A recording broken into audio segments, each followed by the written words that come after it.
Hey, how you doing? Well, I'm doing just fine. I lied, I'm dying inside. By MysticMalady and TheBestTinyDragon. Summary. As someone once said, the only things that are certain in life are death and taxes. Tim was too young to pay taxes and should have been too young to worry about death. Unfortunately, life had other plans. Tim was 8 the first time he met death. Well, technically he was 6, but he never counted that night at the circus, since he wasn't the one who died. Not yet, anyways. He was 8 the first time he died, 12 when he became Gotham's chosen Robin, 13 when he made the best friends of his existence, and 16 when he was finally adopted. And somewhere in there, things started to go a little sideways. Chapter 1. We all die. You either kill yourself or you get killed. Notes. So, I think in reality, the Bat Fam is probably fine, if a little dysfunctional. I just think it's intensely funny to torment my favorites. Heart. On some level, Tim knew that he was little. He was short, with a high voice, and his face had a chubbiness to it that made teachers and strangers alike coo over him. He had to pretend to be with an adult just to get on the bus, and he couldn't reach the tall cupboard without climbing on the counter. So on some level, Tim knew he was young. And yet, it somehow wasn't a thought that occurred to him when he was wandering alone down the crowded streets of Gotham after school, trying to hurry to the corner store and pick up a snack before taking the bus home. The stream of people was loud and hot and smelled bad. Tim wrinkled his nose. He wanted to leave, but he was a big boy, and big boys needed food to be smart and grow up. That was what Mrs. Mack had said, so that was what Tim was doing.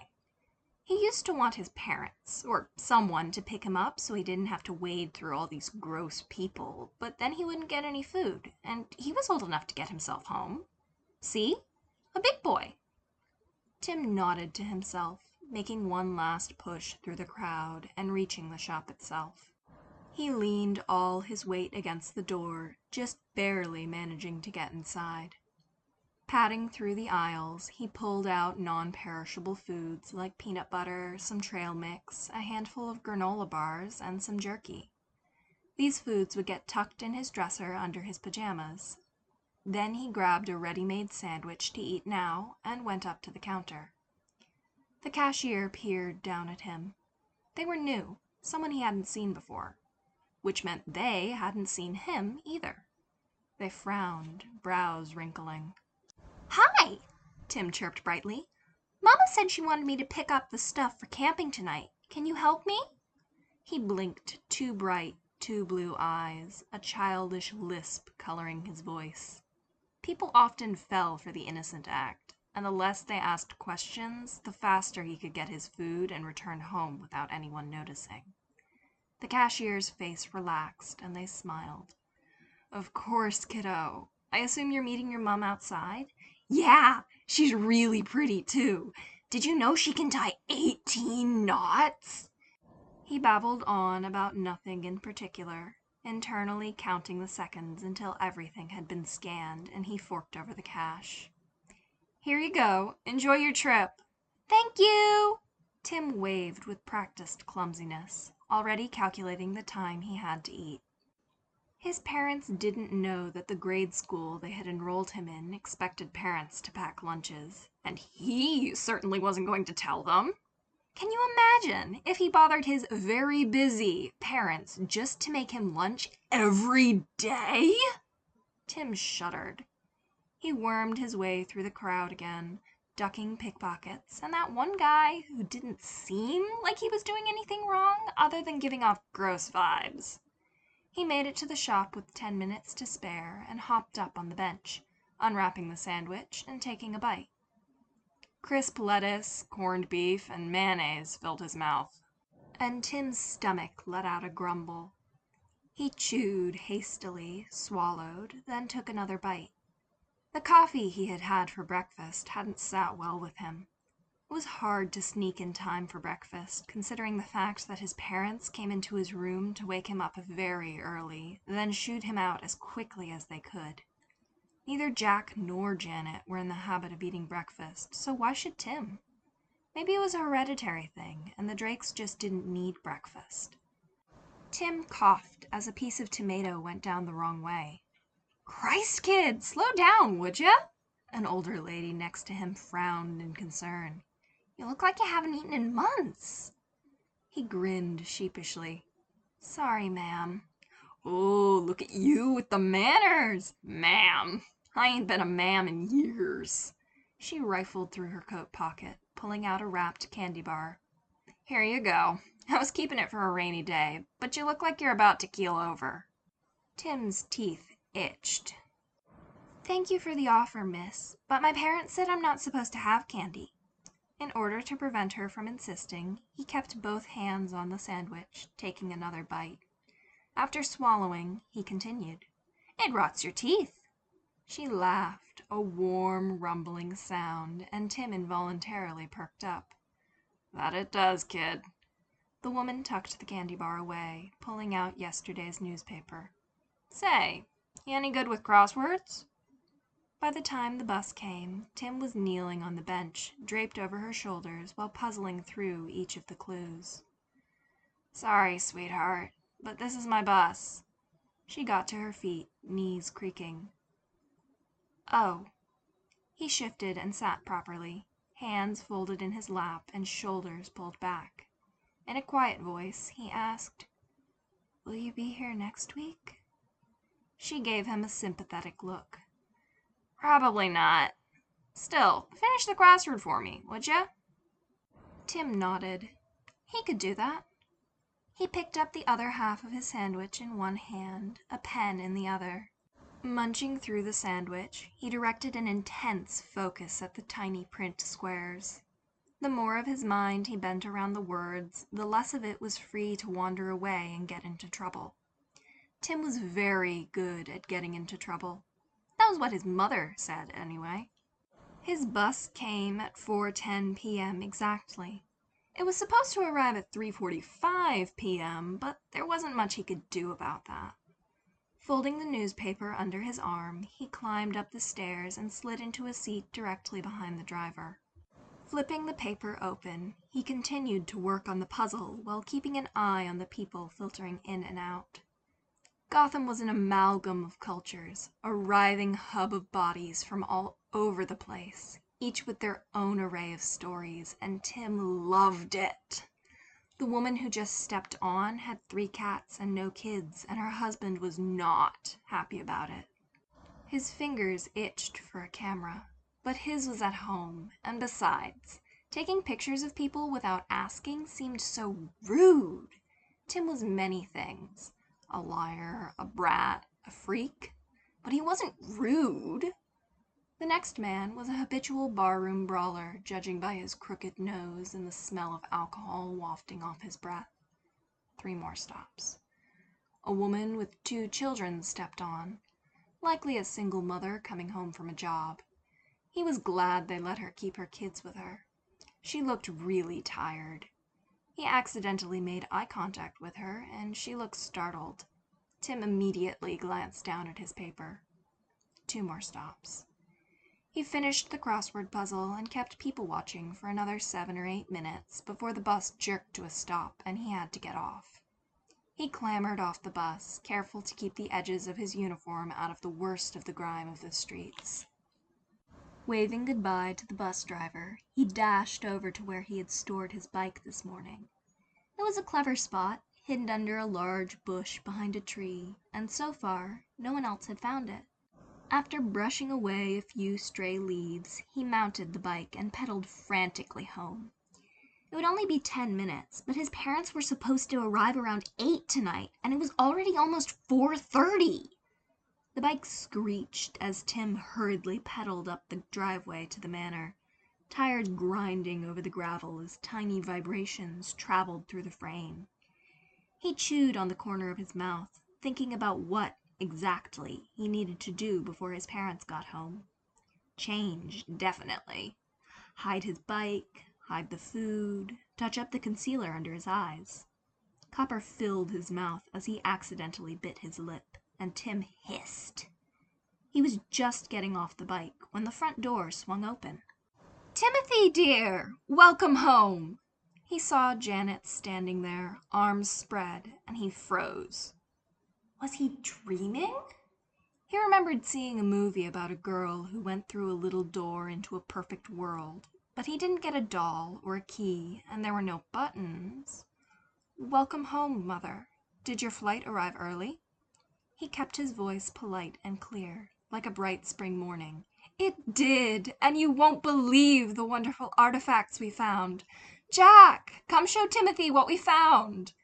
She swept away, and he was thankful she didn't mention the filthy mud staining the edges of his pants, or the bag of food he had surreptitiously adjusted to be out of sight. He followed her inside, slipping the bag into one of the lesser-used closets. He'd come back for it later. "Tim?" "Coming, Mother," he called, hurrying down the hall. "My apologies. I had to take my shoes off." He entered the dining room and found his mother and father standing over a table covered in a thick white cloth and stuffed full of different kinds of rocks and pottery. "Wow! Is this from Brazil?" Janet laughed. "Brazil was 3 months ago, Timothy. Do try to remember where your parents have been, would you?" Her voice was light and teasing, so he smiled in return. "Of course, Mother." He didn't want to risk another guess when he really had thought they were in Brazil. "What are they?" "That's the fun part, sport." His father reached across the table, picking up a small, palm-sized tablet with far less delicacy than Tim thought he should have used. Jack presented it to him with a proud flourish, and small plumes of dust drifted down. He saw his mother's smile tighten, but neither of them said anything. "We're not sure. They seem to be early Mesopotamian based on the majority of the cuneiform, but the region we found them in was all wrong. And see this?" He pointed to a strange symbol carved into the clay, one Tim didn't recognize. "Complete anachronism." "So is it a replica? What did the carbon dating say?" Tim demanded, leaning on the table. "Timothy, hands off the table. Honestly, were you raised in a barn?" Janet scolded him lightly, and Tim whipped his hands off the table as if burned.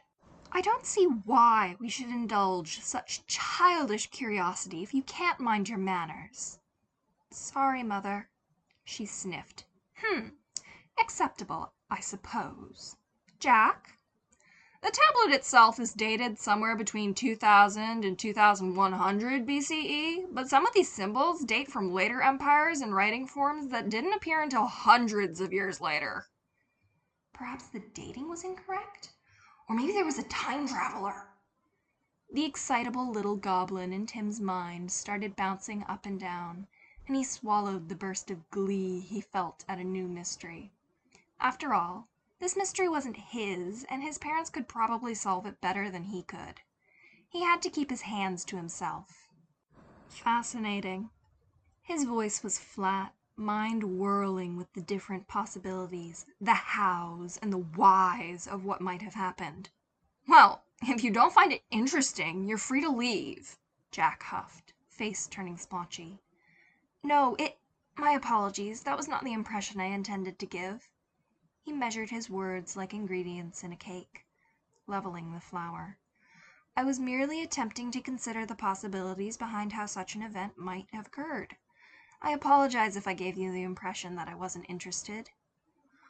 "Oh, so you think it's my fault, then?" Jack's face was growing redder, and Tim? He could either give up and cut his losses, or he could try again to keep everything stable. Balance out his father's rage. Tim knew many things, but he never knew when to quit. "No, I didn't mean—" "Enough, Timothy." His mother's eyes cut between him and Jack. "I think it's best for you to head to your room for the night. I will send dinner to you in a few hours." "Yes, Mother." He hefted his backpack, preparing to leave. "And Timothy?" "Yes, Mother." Her nose wrinkled, graceful disdain on her face. "Do wash the mud off your clothes, would you? We can't have the Drake heir looking like a street urchin who rolls around in the mud for fun." "Yes, Mother." He bit down the retort that the mud was because he had to bike home, and it happened every day. She just didn't notice. Plus, the comment about street urchins was stupid. Nobody wanted mud on their clothes if they could help it. Not if you were old enough to understand that you had to get the mud off, like Tim was. "Good night." She waved him off while Jack just turned aside. Tim trudged silently up the steps, listening to the creak of the wood. The bag in the closet downstairs was a weight on his mind. Was he going to risk sneaking down later to grab it? He sighed as the door clicked shut behind him. His parents never bothered to lock it anymore, not after he proved he could be obedient. He threw himself on the bed, which bounced slightly. The covers were a little musty because Tim was 6 and didn't like doing his laundry unless he really had to. His stomach growled. With a quiet whine, Tim peeled himself off the sheets and stripped out of his clothes. He pulled on a soft pair of blue pajamas and plodded into the bathroom, where he dumped his uniform into a bucket with a dollop of soap to soak overnight. Then he plodded back to his bed and crawled up under the covers. "Good night, Mr. Scales." He hugged the bat plushie he had snuck in under his parents' not-so-watchful eyes. He couldn't tell you where the name Scales came from, but he'd had the plushie for years, and the name had stuck. "Good night, Mr. Moon." He waved at the little moon sticker on the window. His jaw creaked as Tim yawned. He wasn't tired yet, but his body didn't seem to have gotten the memo, eyelids growing heavy. Another yawn. He blinked. Slowly, his eyelids drooped, and Tim fell asleep. The sounds of soft breathing filled the room as darkness fell. He had slept deeply and without dreams for a solid 7 hours when the door to his room creaked open. He woke rather abruptly and shot upright with a gasp. His mother peered into his room with a smile, eyes shining pale in the low light. "Rise and shine, Timothy. We have a family activity planned, and it wouldn't do to be unprepared." "Yes, Mother." He hurried out of bed. "May I ask what we're doing?" He hoped this wasn't one of those times where being questioned would send his mother into an icy rage. It wasn't. "Oh my, didn't we tell you?" She frowned. "I could have sworn we had... Anyway, we're spending the day in the city. You'll be networking with your peers, of course, and if you manage to do well, we have tickets to the circus to meet the flying Graysons. So dress nicely, but don't worry too much about presentation. It's not as if we're meeting anyone important." Tim begged to differ. "Of course, Mother." He waited for her to leave, then dashed over to his closet and rifled around for his nice blue polo. It wasn't the fanciest of his clothes, but it was soft, and Tim liked the way it felt on his skin and the way it complemented his eyes. And his parents wouldn't complain about it. He found it piled in a heap on the floor in the back of the closet, and he gave it a quick sniff to make sure it was fine. Close enough. After getting dressed, he ran downstairs to find his parents sitting in the breakfast room, 2 mugs of steaming coffee in front of them, and no food in sight. "Well, don't just stand there. Come sit down." Jack pulled out a chair for him, and Tim lit up. It seemed his father had forgotten all about his anger from the previous night. "Thanks, Dad." He beamed. "How's your morning going?" His father launched into a long-winded spiel about the things he'd read in the news, with a small tirade against the new vigilante running around. Batman. Tim had known about him for ages. With the amount of stories that made their way to the internet forums, the only way Tim wouldn't have heard about the man was if he had been living under a rock, which apparently his father had. That... His father would prefer sucks, but his mother would find the language distasteful and common. However, his father would find words like unfortunate pretentious coming from a 6-year-old. And now Tim had been quiet for too long. To cover for himself, he faked a wide yawn. "That sounds bad." There, a perfect balance between the two. Sort of. Here you go, Timothy. His mother slid him her mug. It wouldn't do to have you fall asleep halfway through a conversation. Tim imagined that he could feel the warmth from his mother's hands lingering on the mug, pretended that it wasn't just the heat from the coffee. He took a sip, ignoring the bitterness. Thank you, Mother. Of course. She brushed a piece of imaginary lint off her business suit. You can drink it in the car. We should be going, or we'll be late for our first meeting. Jack? The two of them walked hand in hand to where the chauffeur waited, with Tim trailing behind. It'll be a long, long day, full of faces he neither knew nor cared about, and conversations about things he hated. Just grin and bear it, kiddo! His father's voice rang in his head, and Tim pasted on a smile as the car drove away.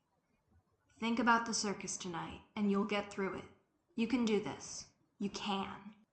He took a deep breath, screwed his smile on tight, and settled in for the wait. That had been so worth it. The big top towered above him like a protective canopy, and Tim was in love. It felt like the sky was hugging him, and he just wanted to wriggle with joy. Putting up with Mrs. Abbott's spoiled twin brats and their ridiculously incorrect assertions about vigilante justice? Horrible. But it was worth it. Tim wanted to live here forever. Mom, look at that! He pointed upward at the embossed stars on the tent roof. They're shiny! Janet sighed, and some of Tim's enthusiasm died a cold, hard death. Timothy, I've told you many times, you may call me Mother, and if you're going to make pointless observations, it's better to remain silent until you have something worthwhile to say. Don't you agree, Jack? She turned to his father, who was staring at some of the performers as they practiced a contortionist act. Jack? Huh? Oh, yes. Listen to your mother, Timothy. Janet's mouth twisted in a cruel slash. A prime example. Tim fought a giggle, and his mother's eyes twinkled just a little. They made their way to the stands and were seated. Tim ran his hands over the rough wood of the benches, tracing along the grain of the flat seat. Timothy, keep your hands still, please. It's unbecoming. Fiddle with your fingers if you must, but keep them folded over your lap. Yes, Mother. Tim folded his hands politely, beginning to kick his feet back and forth instead. His mother sighed. Reaching out, she placed one hand on his shoulder. He felt her nails resting just over his collarbone, and he stilled completely. Much better. She kept her hand there until the lights dimmed and the performance started. He clutched the bench tightly, eyes fixed firmly on the arena below as a wide array of animals paraded back and forth from a series of horses all the way to an elephant. Thankfully, the low lights kept his mother from seeing the way his mouth hung open in surprise. Wow!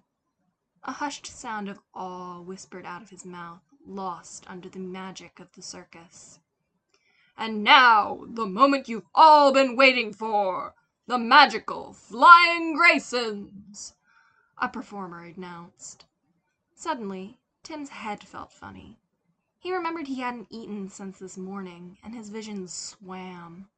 For a second, he thought he saw two figures standing on the stage that hadn't been there before. But then his vision cleared, and he saw there was no one there. Tim blinked. He turned to ask his mother if she'd seen anyone, but she had just told him not to make pointless observations, and there was clearly no one present now, so he kept his mouth shut. To keep from fidgeting any farther, he sat on his hands while he wiggled his toes in his uncomfortably tight-fitted shoes. Inside Tim's head, there was a whiny little toddler. He didn't like the shoes. He wanted to go home. The hair gel smelled funny. But Tim was a big boy, so he couldn't say any of those things, because only babies whined. Then there was the sound of a drum snare, and Tim looked up. A spotlight shone large and bright on two figures, luminescent against the dark backdrop at opposite ends of the tent. As one, they bowed, each gripping a trapeze and preparing to jump. Tim's head swirled. They let themselves fall. And they kept falling. The rope snapped, and there was no net underneath to catch them as they fell and fell and fell. For an uncountable period of time, there was silence. Tim felt the air weigh heavy, and there was a weird sensation, like things were being measured, and he was one of those things. He knew he shouldn't, but he looked down to the arena floor, to the crumpled bodies of Mr. and Mrs. Grayson. He figured he probably owed it to them, since they had given him such a wonderful night at the circus and paid for it with their lives. There was a person standing there. He squinted at them. Maybe there was something else going on? He didn't know, but when he looked at them, his head felt weird. And he couldn't actually see anything about them. He knew he was seeing a being with all the physical features of a person, but when he reached for the concepts to describe what he was seeing, they just weren't there. He knew they were wearing clothes, but when he reached for the idea of clothes to describe what they looked like, he just couldn't. It was like the understanding was gone. The figure knelt over the Graysons and placed a hand to their collapsed forms. As they drew their hand up, blue mist followed, forming two orbs that the figure then ushered into their clothing. They then looked up and made eye contact with Tim. He felt a little shiver go down his spine, but that was it. The figure tilted its head, then turned. Tim tracked its gaze to see another figure, standing behind a child a few years older than him. He recognized them as the youngest, and now only, Grayson.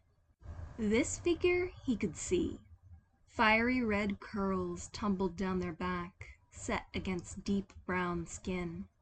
Golden eyes stared back at Tim with piercing sharpness, but they didn't seem malicious, just watchful. They curled a hand protectively over the young boy's shoulder as he wept, and suddenly time began to move again. Screaming reverberated through the tent, and dimly Tim felt his mother begin to shake him. "Come on, Timothy, make an expression," she hissed. "People will think you have no feelings." Unbidden, the words slipped from his mouth. Funny, that seems like a them problem. His mother's nails dug into his shoulder in 5 points of icy fire. Tim hissed. "For God's sake, Timothy, why can't you be a normal child for one night?" She didn't hit him, but he kind of wished she had. Then he might be able to be upset, and it might hurt less than this. "I'm sorry, Mother. I'll work on that." Her face twisted, her hand moving to grab him by the wrist, hard enough to bruise. "I've heard enough of your sarcasm, young man. You're grounded." Tim was being honest. "I'm sorry, Mother. I will try to do better." He injected every ounce of honesty he had in his body into that one sentence. It wasn't very much, but it did seem to do the trick. She released his wrist, and Tim cradled it close to his chest. "See that you do." The icy words were like a slap to the face. "Until then, the only time you will be leaving your room will be for school.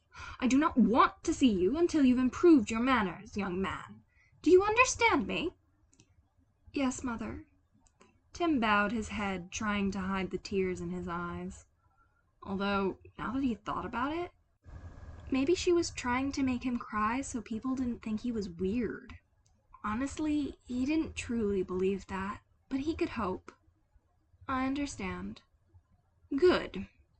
And thus ended one of the best nights of Tim's very short life.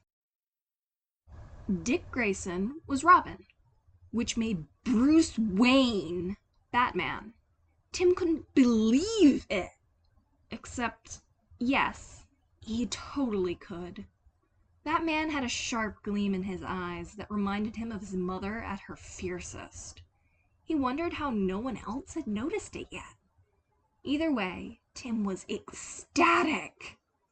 He tucked his precious, beloved camera away in his messenger bag and dressed quickly in deep black browns and grays as he got ready to head out for the night. He had collected every story on the Batman, on Bruce Wayne, he could get his grubby little hands on, and consumed them like candy. He had the Bat's patrol routes down to a science, which rogues they would go after, where they were liable to stop, everything. He knew it all, and he hoarded that knowledge like his namesake, with an insatiable greed to know more. Hence the photos. It wasn't... Honestly, Tim didn't want to know them. He didn't want to invade, to overstep. He didn't want to press into their lives like an intruder. He hadn't done anything to earn that, to deserve it. No, he just wanted to watch, to see. Yeah, it was kind of creepy, but Tim was a creepy kid. He packed the camera away with an extra bag of jerky and set off. The air was cold and his breath came out in silvery puffs. Scarves were a risk, too easily caught on sharp edges and grasping hands. Gloves were always good, and Tim had a very nice pair with silver woven into the fingertips, so he could still use the touch screen on his phone if needed. Tonight, he headed to a building just outside Gotham U, all the way across Bristol and then some.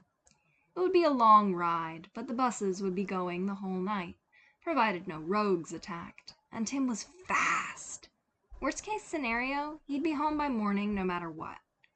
He checked his watch. 11:30 p.m. Late enough his parents would be in bed. Late enough for the bats to be out. Early enough for them to just be starting their route. An hour later, Tim stopped at the entrance to an abandoned building. Leaning back, he surveyed the area.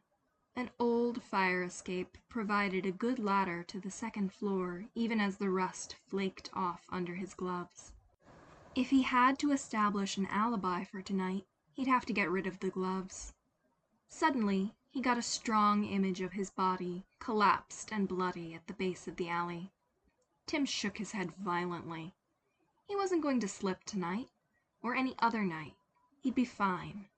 With a deep breath, he stopped on the third floor and slid the window open, listening to the creak of the hinges. He crawled into the building, keeping low to the floor. Based on his information, Scarecrow should be in the opposite building, preparing a gift for the GCPD.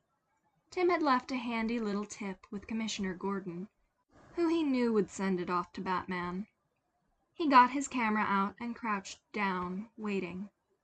By the time the sounds of fighting drifted out from the building across from him, Tim's bones ached. He flexed his fingers, joints creaking. He sighed, a plume of silver air coming out in a warm rush. Then, there was a flash of movement below. Tim readied his camera. Scarecrow came lurching out of the building, gurgling a horrible laugh. The camera captured the moment when Batman lunged out of the smoke and mist saturating the abandoned lab just before decking the villain in the face.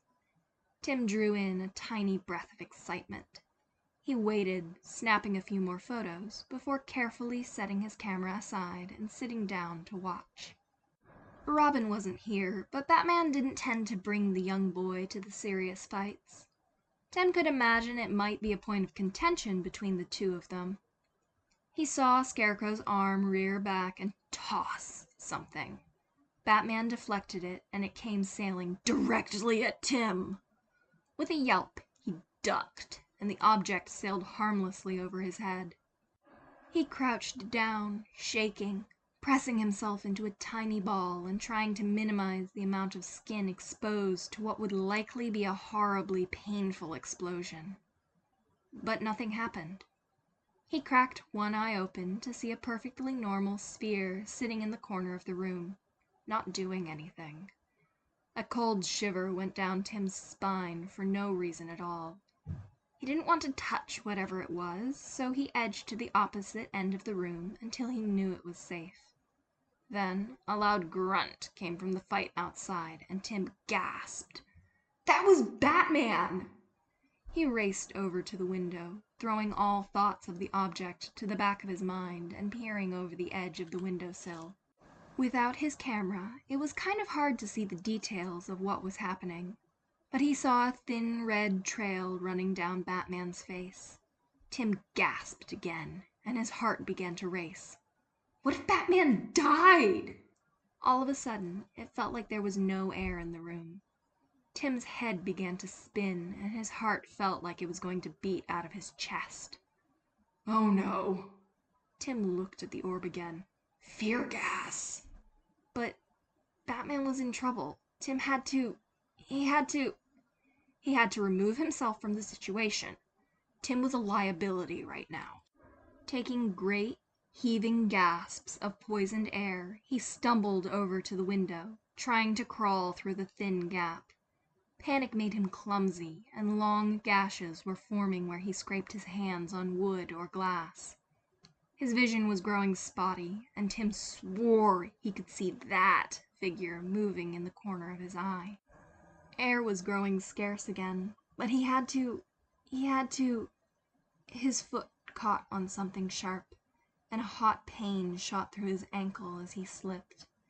Tim grabbed blindly for something to steady himself. He missed. He fell. If he had had the air, Tim would have screamed. But as it was, the only sound he made was a wet crunch when he hit the ground at exactly 1:32 a.m.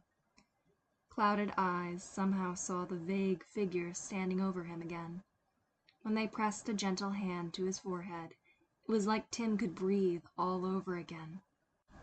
His ribs and spine snapped back into place, lungs mended over, and the pieces of his skull that had fragmented inward, piercing his brain, reformed into a solid plate exactly where they should be. Oh, you're Death, aren't you? And you're a smart one. They smiled, or he thought they were smiling. He got that impression. And very brave, considering where you are. They held out their hand. Come along, little brave one. It's time to be going. Tim hesitated. No, thank you.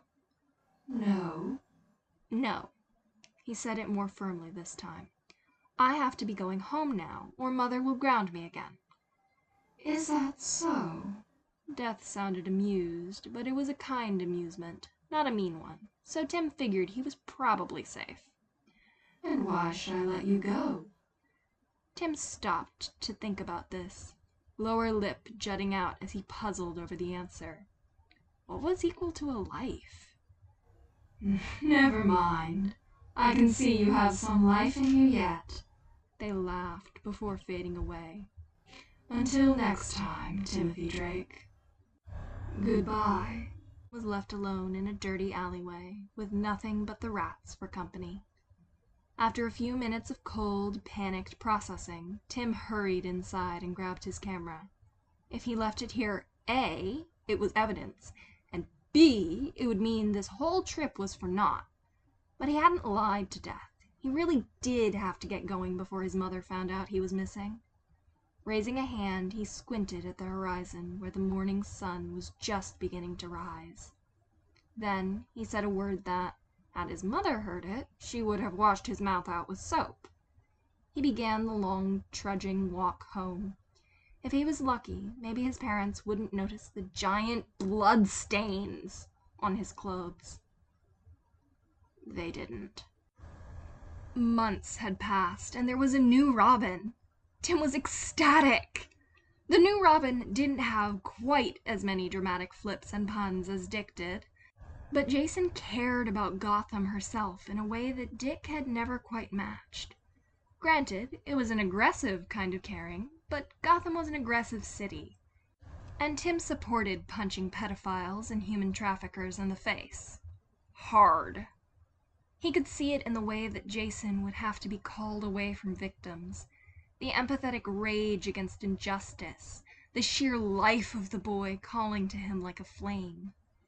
Tim was on a roof, night air cold against his skin, watching as Jason said something funny to Bruce, and the old man threw his head back, laughing loudly.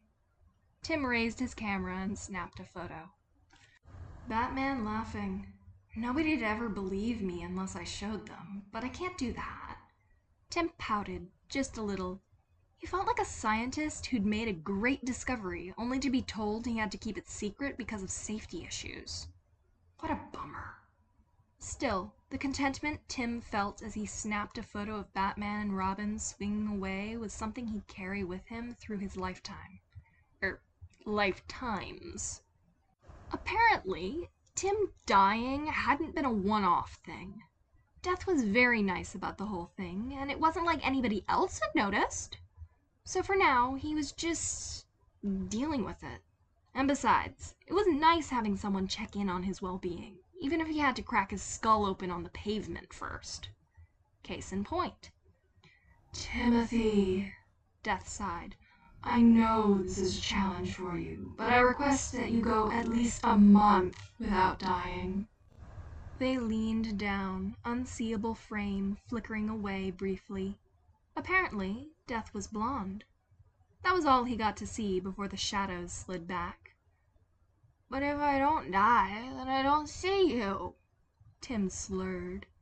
Death sighed heavily, stooping over to brush a hand through his hair. Pitiful child, will you come with me this time? He shook his head, and they sighed again, this time with fondness. No, of course not. Why would you? He could feel the dryness of their tone, and he knew they were both thinking of the very, very long list of reasons. Until next time, Timothy. Death vanished, and Tim pulled himself off the ground, ignoring the splatter of bone and brain matter coating the cement. The sun was peeking over the horizon again, and he would have to get home and clean before Mrs. Mack showed up. He could only ask for new clothes so many times before his parents started getting suspicious, chiding him about waste and being grateful for what he had. But when it came to itchy, uncomfortable suits, Tim grumbled as he made his way onto the morning bus, where no one cared about his stained clothes or his age. Time continued to pass, with Tim meeting Death every now and again. Sometimes, at night, when he dashed across the rooftops, chasing hints and flickers of fabric around corners, he'd catch a glimpse of the same red-haired figure he'd seen at the circus, but he never met her in person. Tim's favorite Robin had a falling out with Batman, which was stupid because even if Jason had pushed that guy, which he hadn't, the guy would have deserved it. Neither Death nor Tim mourned him, but there was a strange look on Death's face when they collected his soul. A strange kind of melancholy anticipation. When he asked why, he received no answer. 1 month later, the full moon had risen high in the sky as wailing echoed across the city. Tim clapped his hands over his ears with a flinch, trying to block out the terrible noise. He felt something wet against his palms. Timothy, dear, are you all right? Mrs. Mack hurried over, crouching in front of him. Is the fridge bothering you again? He shook his head furiously, not sure what was happening, but he wanted that awful, horrific noise to stop. He kept shaking his head. Oh dear. She tried to pry his hands away from his ears, but Tim shook her off, sprinting up the stairs 2 at a time to his room, where he removed his hands only to see his palms stained with blood. Death, he croaked. Death, please, what's happening? It took a minute, but the familiar figure swathed in shadows appeared. This time he could almost make out long silver hair and a pair of earrings. Timothy, here, allow me. They ran what he assumed were hands over his ears, and the pressure inside his head vanished. His ears no longer bled. It's complicated. He stared up at them, and as he did, more and more features came into view. Long silver hair with piercing blue eyes, dangling black feather earrings, and a terrible look of sympathy on their face. "You may want to sit down for this, little one." Tim sat right on the soft carpet, twining his hands in the fake fur for comfort. "Robin is dead." Something in Tim's chest cracked. No! He can't be! He's Robin! Robin is magic! He can't be dead! Death reached out, trying to pull Tim close. He struggled out of their grasp, and if Death had had a heart, Tim would have described them as heartbroken. "I'm sorry, little one. I collected his soul myself. Please, you aren't alone." "Do you see anybody else here?" Tim screamed, releasing the rug just long enough to gesture around the room. There was a terrible loneliness invading him, one that had been held at bay by Robin's light, the idea that there was someone out there who promised hope to kids like him, someone to make things better because they could, someone who wasn't so angry. And now he was gone. I am alone. I've always been alone. "Timothy." They knelt to his level, extending one hand. "You aren't alone. I am here, and Gotham weeps with you." Tim hadn't realized he'd been crying. He lifted a hand to his face, and it came away wet with tears. He sniffled. Death reached out a little more, and he seized their hand, gripping it like a lifeline. And in a way, it was. "Please don't leave me," he begged. "Everyone leaves. Please don't leave me too. I don't want you to go. I'm sorry. I'm sorry I yelled at you. I'm sorry I was mean. Please don't leave." "Oh, my little star." They swept him into a hug, warmer than he'd expected from someone, something, cloaked in shadows. "I'm not going anywhere." Tim sobbed in Death's arms, the sound of his weeping echoing in tandem with Gotham herself as they mourned the lost Robin, flown so far from home. Tim may have stopped crying after a few hours, but Gotham's cries continued for months, growing in intensity as Batman grew more and more violent. When once he may have left a card for a shelter or therapy, he now left broken bones and bleeding wounds. Tim had had to call an ambulance more than once, and he had made a point to carry a field medic kit with him. Death was a watchful presence over his shoulder, always present, and he'd caught Gotham watching him from alleys, tears running down her face as she mourned the loss of two heroes at once. Today was hard. It was the first anniversary of Jason's death, and Batman had chosen to patrol like an idiot. Tim was mourning. He was. But Bruce had been Jason's father. For him, the pain was more intense, more unforgiving. Originally, Tim had wanted to cut him some slack.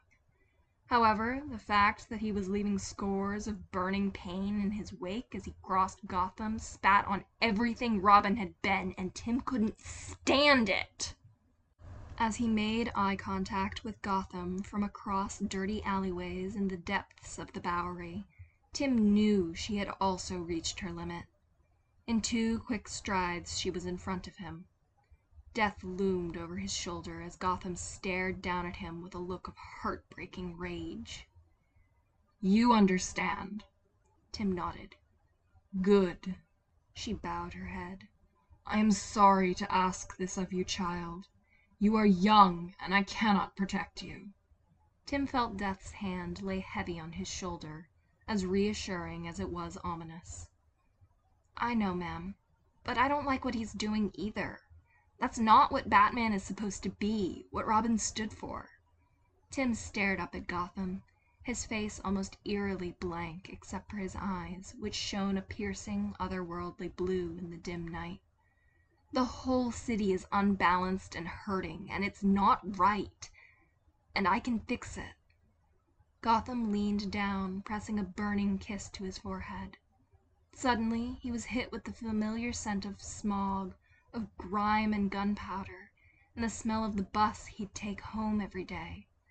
That, and a brief impression of thousands of voices all talking, screaming, whispering at once.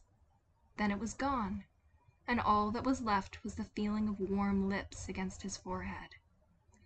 "Go with my blessing, brave little bird, and be well." Gotham vanished. Tim blinked. Something had happened, something other than what he had agreed to, but he didn't know what it was. The air was heavy with the weight of loss and a promise, and Tim felt something like a scale tipping from one side to the other, not sure on which side he would land. "Well," Death's voice came from over his shoulder.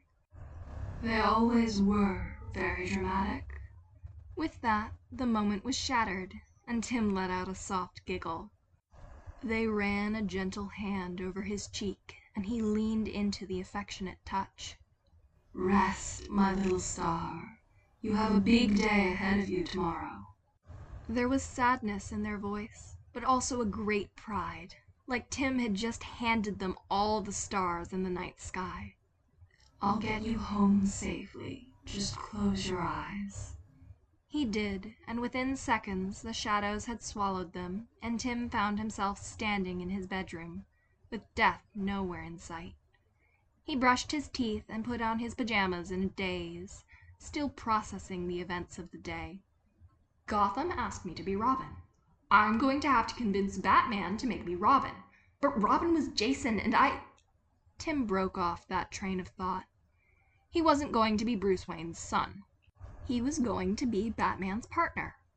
There was a line in the sand that would have to be drawn, except it would be less of a line in the sand and more of a ravine etched in stone. He could do this.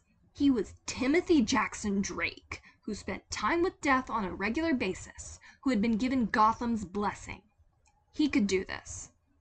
It took a long time for Tim to fall asleep. Tim had succeeded in becoming Robin. It was a terrifying process, and he was alone the whole time, without even the shadow of death lurking behind him. There was no whisper of Gotham, nobody to help him. Just him in the rafters and a bunch of Two-Face's men below.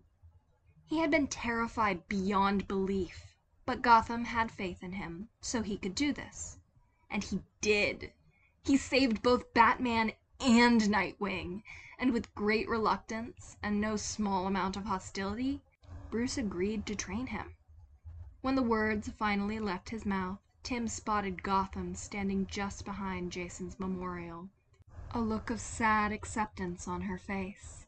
She bowed her head in gratitude, and Tim blinked back.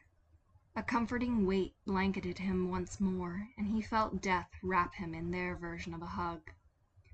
"Well done, child." The words weren't spoken, so much as just resounding in his mind. "I'm sorry that you have to go through this." "It's okay," he told them. "If I can help somebody, even if it's just one person, the way Jason helped me, then it'll all be worth it." He felt Death's sorrow, but also their pride and a warm affection that lit his chest from within. If he had this, then he could face anything. Bruce's coldness, Alfred's distance, the ghost of Jason haunting his every step in this manor and beyond. It wouldn't matter. He had Death and Gotham beside him, and he was cherished. He'd be okay. The weight of the scales tipped to one side, and Tim heard the echoing, solemn reverberation of a bell, or perhaps a gong being struck. Whatever it was clear he was the only one hearing it. Thus began the career of the loneliest Robin. Endnotes. Okay, fun fact, this is take 3. Yeah, we've gone through a few takes. Hey everybody, this is Tiny. And Malady here. This work was inspired by Inkpot Sprite's I'll Die When I'm Dead, but seems like they may not have been thrilled about it. We haven't actually had any interaction with them. There has been no anything either way, so. The work's staying up. I'm giving you a thumbs up, you just can't see it. Both of us thrive off of attention. If you want to drop a kudos or a comment, even if it's just an emoji heart, we'll be thrilled. By the way, I don't know if you've noticed, all of the chapters are Vine titles. So we're going to do weekly releases where you get the chapter title a week in advance. And we would love it if you would try to guess what happens next. Although this is all being posted after the work is done. So I guess, You can still do it on the Podfic. there are spoilers. Pretty easy. Next week's title is Daddy? Do I look like? Yeah, that Vine. And also, while this is being written, there have been just all these little comments off to the side that Tiny and I have added. So, here we go. The first comment is, I fucking hate the bus system in my town. Buses whoomst. I only know my good friend. It's 10 degrees outside. Fuck you. The buses do not go on time. Even the app does not tell you when they are here. There is one bus stop at the bottom of the hill, and it's like every half hour. Except it's not every half hour, because sometimes it doesn't fucking show up. Sometimes it's every 2 hours. And we don't even have train stations here, because the people in the town were so fucking racist, they just didn't want Also trains classist. here. Also classist. So, fun town. Anyway, adult Tim talks like a pretentious motherfucker, affectionate. Baby Tim is just very simple language for very big thoughts. It's wonderful because it's like, yes, I have these big thoughts, but I'm going to use very simple language for them, and it makes so much sense. Final comment from me is, on a scale of 1 to 10, how emotional did this make you? And my response was, the begging for death to stay was an 8. The stuff that you wanted to be sad was a 7-ish. Thank you. I'm sorry, really but appreciate that. Tim being scared to be abandoned is like the thing that is going to stab me. Everything else is just kind of like, okay, yeah, that was sad. I might have abandonment issues. Well, consider who wrote this fic. Oh, dear. I feel so bad for, we're probably gonna have to do some kind of audio control. I'm so sorry. Same brain. Yeah. All right. We're so sorry for your ears. You're getting our ramblings and talking over each other's. Well, I think that's it for this Endnotes. We'll see you in the next chapter. This concludes the reading of Chapter 1, We All Die, You Either Kill Yourself or You Get Killed, of Hey, how you doing? Well, I'm doing just fine. I lied, I'm dying inside, by TheBestTinyDragon and MysticMalady. Read to you by MysticMalady. Endnotes by MysticMalady and TheBestTinyDragon.